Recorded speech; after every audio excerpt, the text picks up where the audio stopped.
Hello friends, कैसे हैं आप सब। दोस्तों, आज मैं आपको एक बहुत बढ़िया कहानी सुना रही हूँ जिसका शीर्षक है यह कैसा चमत्कार। दोस्तों, गोकुल के पास ही किसी गांव में एक महिला थी जिसका नाम था आनंदी बाई। देखने में तो वह इतनी कुरूप थी कि देखकर लोग डर जाए। गोकुल में उसका विवाह हो गया। विवाह से पूर्व उसके पति ने उसे नहीं देखा था। विवाह के पश्चात उसकी कुरूपता को देखकर उसका पति उसे पत्नी के रूप में स्वीकार नहीं कर सका एवं उसे छोड़कर उसने दूसरा विवाह रचा लिया। आनंदी ने अपनी कुरूपता के कारण हुए अपमान को पचा लिया एवं निश्चय किया कि अब तो मैं गोकुल को ही अपनी ससुराल बनाऊंगी।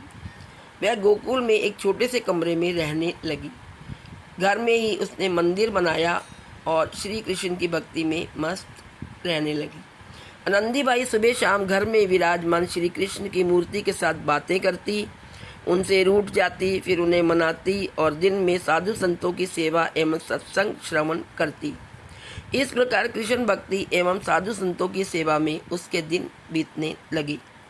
एक दिन की बात है, गोकुल में गोपेश्वर नामक जगह पर श्री कृष्ण लीला का आयोजन होना निश्चित किया गया। उसके लिए अलग अलग पात्रों का चयन होने लगा। पात्रों के चयन के समय आनंदीबाई भी वहां मौजूद थी। अंत में कुब्जा के पात्र की बात चली।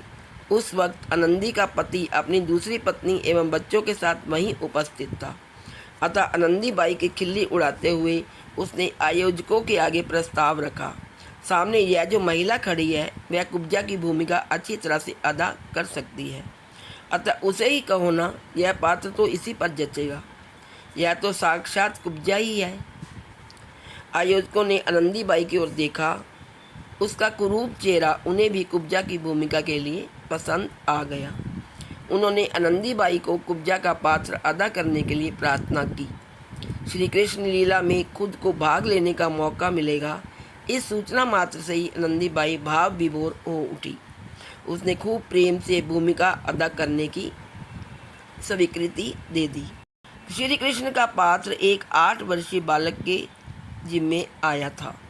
आनंदीबाई तो घर आकर श्री कृष्ण की मूर्ति के आगे विवलता से निहारने लगी एवं मन ही मन विचारने लगी कि मेरे कन्हैया आएंगे, मेरे पैर पर पैर रखेंगे, मेरी ठोड़ी पकड़कर मुझे ऊपर देखने को कहेंगे। वह तो बस नाटक में दृश्यों की कल्पना में ही खोने लगी। आखिरकार श्री कृष्ण लीला रंगमंच पर अभिनीत करने का समय आ गया। लीला देखने के लिए बहुत से लोग एकत्रित हुए। श्री कृष्ण के मथुरा गमन का प्रसंग चल रहा था। नगर के राजमार्ग से श्री कृष्ण गुजर रहे हैं। रास्ते में उन्हें कुब्जा मिली। 8 वर्षीय बालक जो कृष्ण का पात्र अदा कर रहा था, उसने कुब्जा बनी हुई आनंदी के पैर पर पैर रखा और उसकी ठोड़ी पकड़कर उसे ऊंचा किया। किंतु ये कैसा चमत्कार! कुरूप कुब्जा एकदम सामान्य नारी के स्वरूप में आ गई। वहीं उपस्थित सभी दर्शकों ने इस प्रसंग को अपनी आंखों से देखा। आनंदीबाई की कुरूपता का पता सभी को था। अब उसकी कुरूपता बिल्कुल गायब हो चुकी थी। यह देखकर सभी दांतों तले उंगली दबाने लगे। आनंदीबाई तो भाव विभोर होकर अपने कृष्ण में ही खोई हुई थी। उसकी कुरूपता नष्ट हो गई, यह जानकर कई लोग कौतूहलवश उसे देखने के लिए आए। फिर तो आनंदीबाई अपने घर में बनाए गए मंदिर में विराजमान श्री कृष्ण में ही खोई रहती। यदि कोई कुछ पूछता तो एक ही जवाब मिलता, मेरे कन्हैया की लीला कन्हैया ही जाने। आनंदीबाई ने अपने पति को धन्यवाद देने में भी कोई कसर बाकी ना रखी।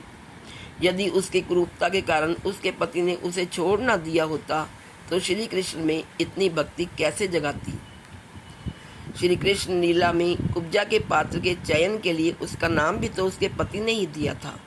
इसका भी वे बड़ा आभार मानते थे।